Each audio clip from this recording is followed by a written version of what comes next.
We're back here. Luke Thomas, Brian Campbell, and then the man of the hour. He has a fight against Deron Williams on the pay-per-view main card. In fact, it's going to open the pay-per-view main card.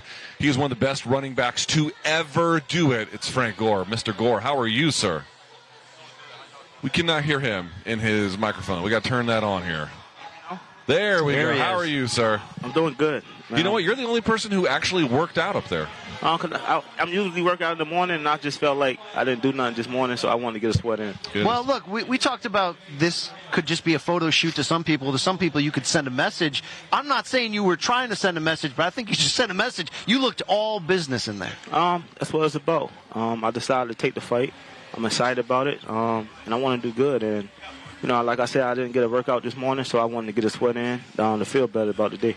In terms of making the leap to actually do this as opposed to just training as you had before, did Ocho Cinco on the last Paul versus Mayweather card, did that inspire you at all? Yeah, it did. You know, because I was in the gym. Me and Chad, we trained we got in the gym around the same time. If you go on his Twitter page, you'll see me and him in the picture in the same gym in 2006. So I wasn't really surprised when I did see him box. When I had a fight party, I told like a lot of my friends that he was going to do good because I knew, you know, that he was rounding and I know how hard he took it. I just wish he would have had more time to prepare on like a full camp. Right. He would have did way much better. And I still think he did win the fight, though, because I think he won. I picked him the first 3 rounds, and a knockdown I gave it to the other guy. Right. That sounds about right. Still, well, I have to ask about weight. How close to your contracted weight are you, and how much would you have been as a running back at this time? I'm kind of, right now, as I got older, I started playing lighter.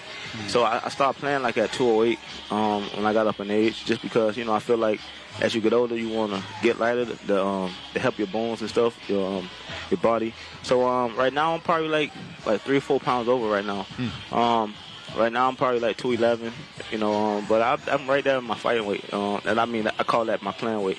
Having read some of your interviews, I'm sure you'd be just as willing to be on the NFL field still at this moment. You do have 16,000 even, third highest total of all time, which is incredible. We could just that fits nicely in a frame, 16,000. Or you want to put a couple more on there? What do you think?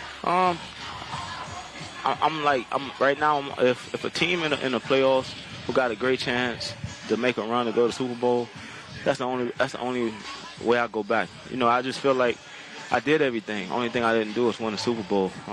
Especially like when where I come from, like 2 ACLs, 2 shoulders, and be able to play 16 years, 16,000 yards, 5 Pro Bowls. I would say I was blessed. Only thing I wasn't blessed to get a Super Bowl. Well, you can't get that in this fight. You can get a big moment. Luke, I'm hearing this for real, and if I'm Deron Williams, I'm nervous after this interview because Frank Gore is a survivor, and he is a warrior, and I think he's going to absolutely bring this. Yeah, he certainly will. I mean, he's winning the interview game right now. Okay? What is your expectation for the fight? A lot of fighters and athletes visualize. Have you visualized about this? I think about it. I went through the fight so many times, but I take my hats off to Deron, man. Especially any guy who would get in the ring, especially me and him. We come from a different sport, and you know, like even though I've been around and I'm still learning the boxing game, and I feel the same like him. But you know, for both of us to get in the ring, man, I salute him, man. Well, I got to tell you, I think the fight world is buzzing. Certainly we are as well. You seem to be all business. In fairness to Deron, he seems to be all business as well. Saturday should be a hell of a fight card opener between you and him. We can't wait to see it, and thank you for your time. Thank you all for having me. It's still all about the you, right? All day. Always about the you. Welcome crystal ball back home, baby. There he is, Frank Gore, ladies and gentlemen.